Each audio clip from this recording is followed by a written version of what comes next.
অভিষেকের প্রথম দিনে স্কালোনির শীর্ষ দেখিয়ে দিলেন আর্জেন্টিনার প্রতিভার ভান্ডার কতটা সমৃদ্ধ। মেসি নেই, আর সে কারণে ম্যাচ শুরুর আগে সবচেয়ে বড় প্রশ্ন ছিল আর্জেন্টিনা কি মেসিকে ছাড়াও একই রকম ভয়ঙ্কর, নাকি বিশ্ব চ্যাম্পিয়ন দলটাও শেষ পর্যন্ত একজন ফুটবলারের ওপরেই নির্ভরশীল।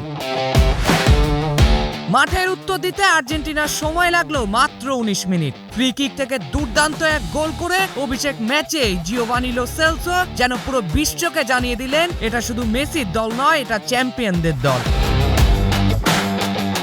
গোলের পরও থামেননি আলবিসেলেস্তোরা। বলের নিয়ন্ত্রণ, আক্রমণের ধার আর আত্মবিশ্বাস সবকিছুতেই ছিল বিশ্ব চ্যাম্পিয়নদের ছাপ। তারপরও 30 মিনিটে আসে দ্বিতীয় আঘাত। পেনাল্টি থেকে গোল করে ব্যবধান দ্বিগুণ করেন মার্টিনেজ। প্রথমার্ধে শেষ হয় আর্জেন্টিনার পূর্ণ আধিপত্য, তবে জর্ডানও হার মানার পাত্র নয়। দ্বিতীয়ার্ধের 55 মিনিটে দারুণ এক গোল করে ম্যাচে ফেরার ইঙ্গিত দেয় দলটি।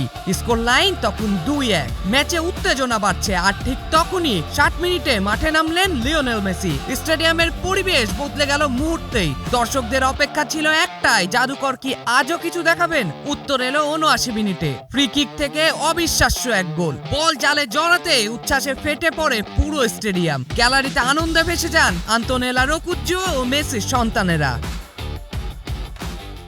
রাজধানীতে নিজস্ব জমিতে আমরা গড়ে তুলছি আপনার সুখের আবাস, এডিসন রিয়েল এস্টেট।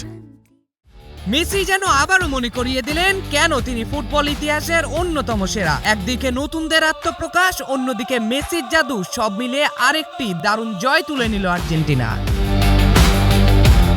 জুবায়ের ইনাম, নিউজ 24।